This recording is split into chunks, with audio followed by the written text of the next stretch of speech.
Colorado River Compact of 1922, setting the stage for America's most debated river. Of all the rivers in the world, the Colorado is one of the most beautiful and most useful. On November 24th, 1922, representatives from 7 states signed the Colorado River Compact of 1922. This set the stage for the most debated river in American history, while at the same time created a historic milestone in Western American water law. This is the largest interstate diplomacy in the history of the West. The compact supplied 7 states with water, promising irrigation to an arid land, water-produced power in a desert, and anticipated population growth in the vast Southwest. As the compact era was a time of agricultural depression in the Southwest, the compact brought a controlled water source and new agriculture. After the Boulder Canyon Bill or Swing-Johnson Bill was passed, the federal government allowed dams to be built. This laid the groundwork for Hoover Dam, a desilting plant, a power plant, and Lake Mead. However, the compact also created litigation, debate, and controversy. Some representatives argued that their state wasn't apportioned enough water.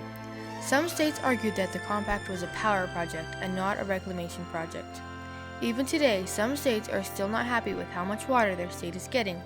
With the signing of the Mexican Treaty, the Colorado River also became an internationally debated river. The Colorado River is one of the most beautiful and most useful rivers in the world. The Colorado River, 1,400 mighty miles of debate and diplomacy. The Colorado may be just one river, but it serves about 25 million people. The Colorado River Basin is 246,000 square miles. This includes Arizona, California, Nevada, New Mexico, Colorado, Utah, and Wyoming. Its headwaters is in the Rocky Mountains. The Colorado runs through 2 countries, the United States and Mexico. There are countless things humans can use the water for. The problem was, who gets the water?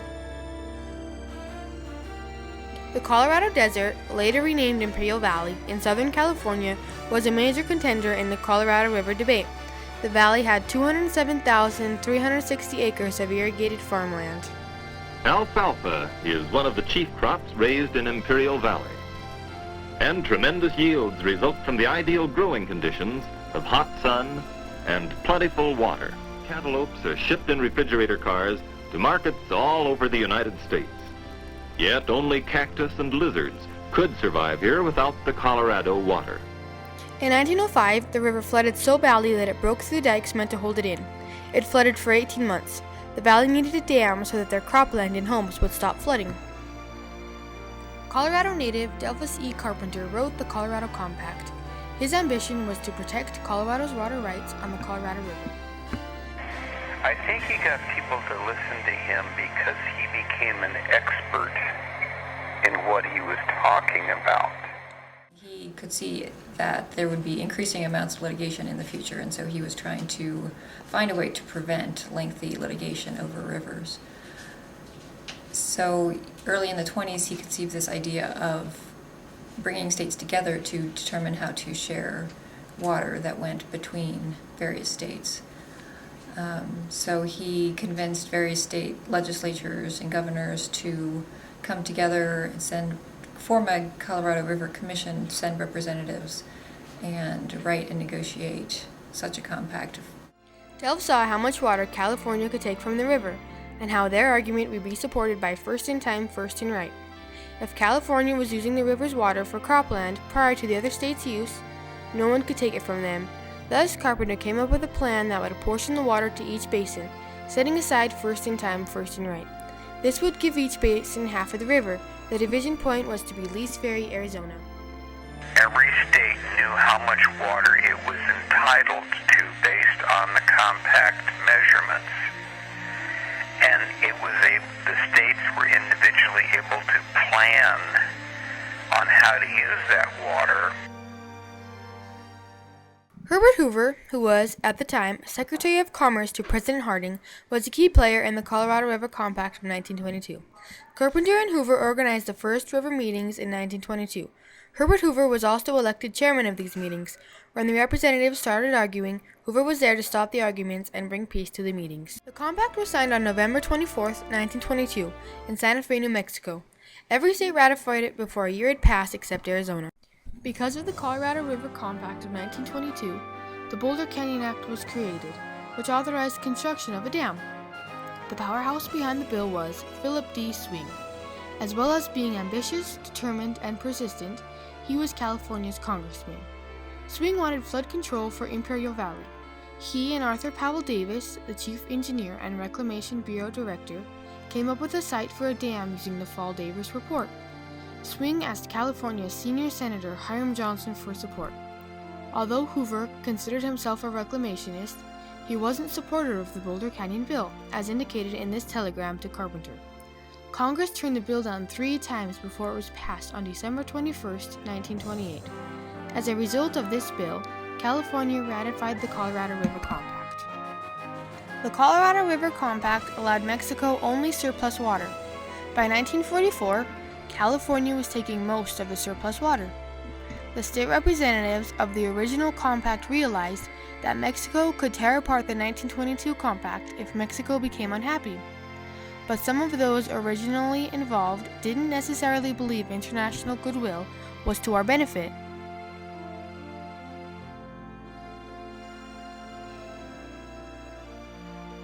However, the USA quickly set up negotiations for the Mexican Water Treaty.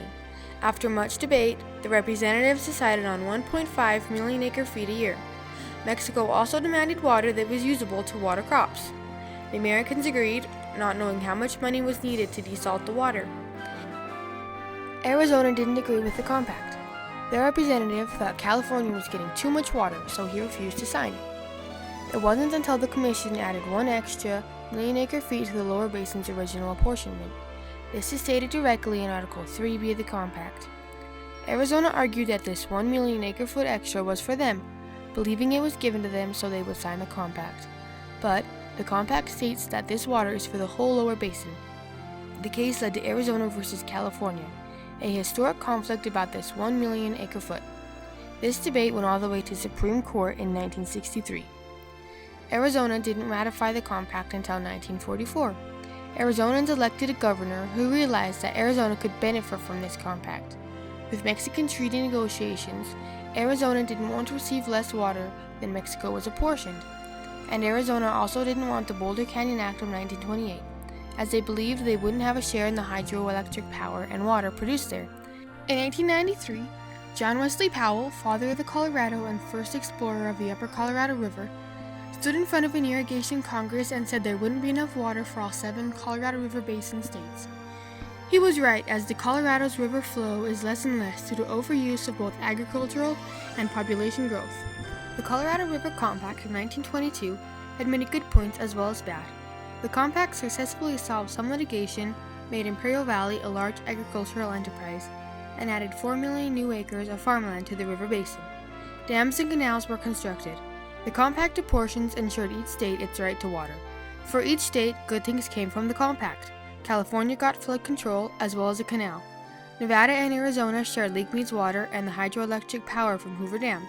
Because of Hoover Dam's power, the U.S. was able to build defense units in Southern California, which helped the U.S. win World War II. But the compact failed to address Native American rights, future population growth, environmental issues such as wildlife and habitat, and the fact that each state can only use so much water. The compact also aroused debate between the 7 states. In addition, history has failed to recognize important men from the Colorado Compact and the Boulder Canyon Act. The desalting Mexico's water cost the United States a lot of money. The year of the Colorado River Compact, 1922, was a year of surplus for the Colorado River. Therefore, the apportioned amounts are inaccurate. So man has turned the Colorado to his own use. The Colorado River Compact has proved that by dividing water, water can be supplied to all. The problem is, man doesn't know when to stop using the water, ultimately tapping the Colorado River out. The historical significance of the 1922 Colorado River Compact has been to help states agree on how to share the water in the river. So if you were to overturn the compact, you would also overturn the past 90 years of effort that they've made to manage that water.